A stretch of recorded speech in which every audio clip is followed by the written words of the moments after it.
Sir বসুন। Thank you sir. মাদি, ji sir.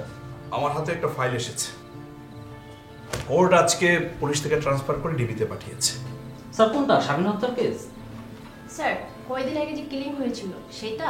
Yes, কেসটা আজকে থেকে আমরাই হ্যান্ডেল করব। হেড অফিস থেকে ফোন এসেছে, আমরা যাতে দ্রুত এটার ব্যবস্থা নিই।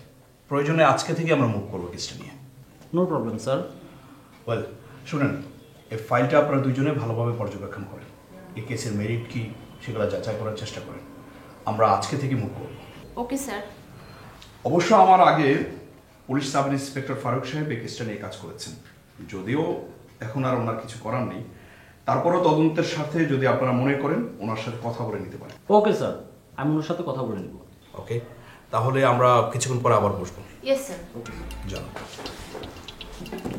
স্যার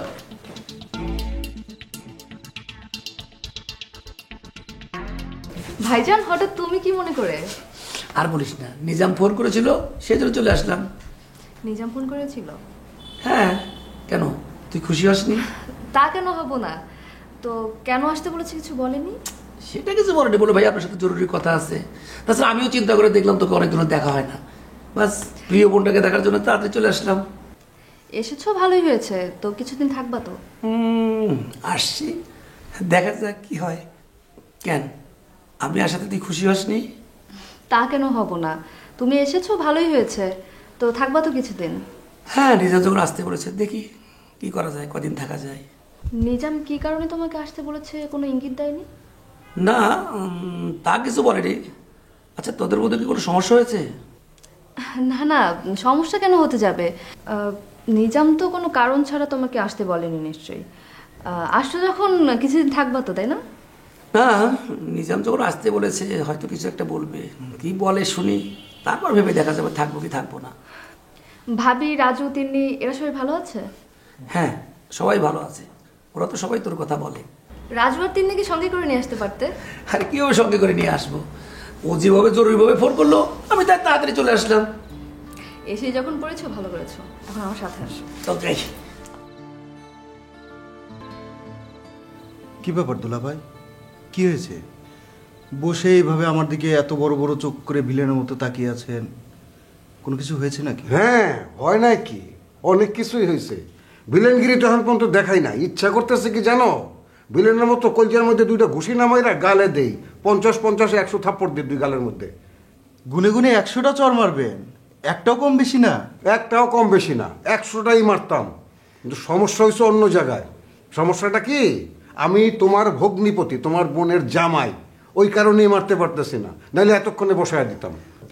আপনি আমার দুলা ভাই, আপনি আমাকে চর মারতেই পারেন, কিন্তু চর খাওয়ার আগে যদি জানতাম আমার অপরাধটা কি, মানে চর মারার কারণটা কি, সেটা যদি একটু বলতেন তাহলে ভালো হতো।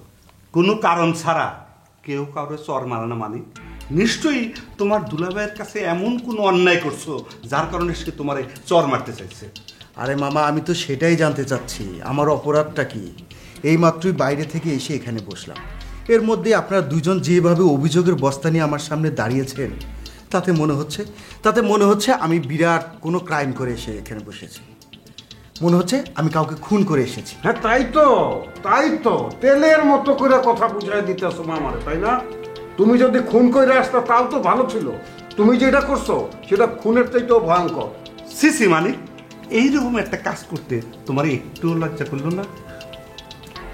তুমি এদিক ওদিক করতেছো কেন? তুমি যা করছো একটা বারো ভাবছো? তোমার ফ্যামিলির কথা ভাবছো, তোমার বোনের কথা ভাবছো, তোমার বাবার কথা ভাবছো? তুমি কোনো কিছুই ভাবো নাই।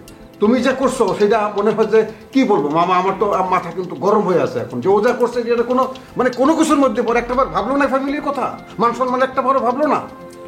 আচ্ছা মামা, আমি কি করেছি সেটা তো বলবেন নাকি? আচ্ছা, ওই নিজামের বোনের সাথে তোমার সম্পর্ক কতদিনের? ফাটা বেলুনের মতো চুপসা হয়ে গেল, বাতাস বাইরে হয়ে গেছে বেলুন থেকে, মনে হইতেছে ফুস, হ্যাঁ, চাক্কা পাংচার হয়ে গেছে। মামা, আমাদের সম্পর্ক বেশ কিছু দিনের। মানে তুই তো খুব ভালো করে জানোস তোর দুলাভাইয়ের বড় শত্রু হইল নিজাম, তারপরেও তুই নিজামের বোনের সাথে কেমন সম্পর্ক করো? মামা, ভালোবাসা তো কোনো অন্যায় কিছু নয়।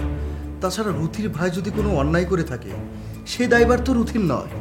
তাহলে তাহলে কেন আমি রুথিকে ভালোবাসতে পারবো না? ওরে মজনু, হ্যাঁ শুনছেন মামা, মজনু আসছে, দাঁড়িয়ে রাখছে, দেখছেন? লাইলি মজনুর মজনু, কত বড় বেয়াদব। আপনারা আমার সামনে বসে বসে বলতেছে যে ভালোবাসা কোনো অপরাধ না। সি সি মানিক, এই কথা ভাবতেও তো আমার লজ্জা করতেছে। মামা, আমি তো কোনো অন্যায় কিছু করিনি, আমি রুথিকে ভালোবেসেছি।